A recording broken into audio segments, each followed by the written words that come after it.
ನಮಸ್ಕಾರ ರೀ ಎಲ್ಲರಿಗೂ. ನಾ ಇವತ್ತು ಎಗ್ ಬಿರಿಯಾನಿ ಮಾಡ್ಕೊಳತ್ತೀನಿ. ಹೆಂಗ್ ಮಾಡತ್ತೀನಿ ಅಂತ ನೋಡ್ರಿ. ಆಮೇಲೆ ನಾ 2 ದಿನಕ್ಕೆ ಆಗುವಷ್ಟು ಎಗ್ ಬಿರಿಯಾನಿ ಮಾಡ್ಕೊಳತ್ತೀನಿ. ಯಾಕಪ್ಪ ಅಂತಂದ್ರ ಇಲ್ಲಿ ಯುಎಸ್ ಒಳಗ್ ಸ್ನೋ ಸ್ಟಾರ್ಮ್ ಬರೋದೈತಿ. ಆಂಡ್ ನಮಗಿಲ್ಲಿ 2 ಡೇಸ್ ಫುಲ್ ಸ್ನೋ ಬರುತ್ತಂತ ಹೇಳ್ಯಾರ. ಮೋಸ್ಟ್ಲಿ ಹಿಂಗ ಸ್ನೋ ಸ್ಟಾರ್ಮ್ ಎಲ್ಲ ಹಿಂಗ್ ಮಾಡುವಾಗೆಲ್ಲ ಪವರ್ ಕಟ್ ಆಗುತ್ತಂತ. ಆಮೇಲೆ ವಾಟರ್ ಸಪ್ಲೈ ಒಂದ್ ಸ್ವಲ್ಪ ವಾಟ್ರು ಮೋಸ್ಟ್ಲಿ ಇರುದಿಲ್ಲ. ಸೊ ಎಲ್ಲ ವಾಟರ್ ಎಲ್ಲ ಸ್ಟೋರ್ ಮಾಡಿ ಇಟ್ಕೋಬೇಕು. ಎಕ್ಸ್ಟ್ರಾ ಫುಡ್ ಎಲ್ಲ ಕುಕ್ ಮಾಡಿ ಇಟ್ಕೋಬೇಕು. And ready to eat food ಎಲ್ಲ ರೆಡಿ ಮಾಡಿ ಇಟ್ಕೋಬೇಕು. ಸೊ ಅದಕ್ಕ ನಾ ಒಂದ್ ಸ್ವಲ್ಪ 2 ದಿನಕ್ಕೆ ಆಗುವಷ್ಟು ಎಗ್ ಬಿರಿಯಾನಿ ಮಾಡ್ಕೊಳತ್ತೀನಿ. ಆಂಡ್ ಸ್ವಲ್ಪ ಚೂಡ ಮಾಡಿ ಇಟ್ಕೊಂಡೀನಿ. ಎಕ್ಸ್ಟ್ರಾ ಬ್ರೆಡ್, ಸ್ನಾಕ್ಸ್ ಎಲ್ಲ ರೆಡಿ ಟು ಈಟ್ ಫುಡ್ ಹಂಗ ಒಂದ್ ಸ್ವಲ್ಪ ಎಲ್ಲ ರೆಡಿ ಮಾಡಿ ಇಟ್ಕೊಂತೀನಿ.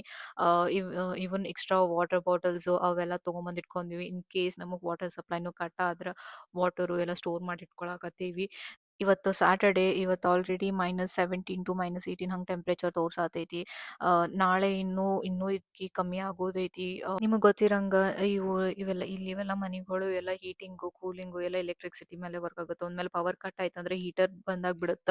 ಸೊ ಇಷ್ಟು ಕೋಲ್ಡ್ ಟೆಂಪರೇಚರ್ ಒಳಗ್ ಮನಿಯೊಳಗ್ ಹೀಟರ್ ಇಲ್ಲ ಅಂದ್ರ ಯಪ್ಪಾ ಇರಾಕ್ ಭಾಳ ಕಷ್ಟ ಆಗತ್ತ. ಬಟ್ ಸ್ಟಿಲ್ ಎಲ್ಲಾರು ವಾರ್ಮ್ ಕ್ಲೋತ್ಸು, ಬೆಡ್‌ಶೀಟು ಇವೆಲ್ಲ ರೆಡಿ ಮಾಡಿ ಇಟ್ಕೊಂಡಿರಿ. ಹೀಟಿಂಗ್‌ದು ಏನಾದ್ರು ಒಂದು ಎಕ್ಸ್ಟ್ರಾ ಒಂದು ಆಪ್ಷನ್ ಇಟ್ಕೊಂಡಿರಿ. Everyone stay safe. Hoping this will end soon. And ಏನೇನ್ ಪ್ರಿಪರೇಷನ್ ಮಾಡ್ಕೋಬೇಕು ಇವತ್ತು ಸ್ಯಾಟರ್‌ಡೇ ಎಲ್ಲರೂ ಮಾಡ್ಕೊಂಡ್ ಇಟ್ಕೋರಿ.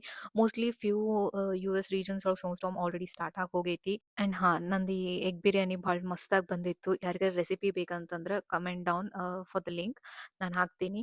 ಚಲೋ ಬಾಯ್. Stay safe everyone. ಬಾಯ್.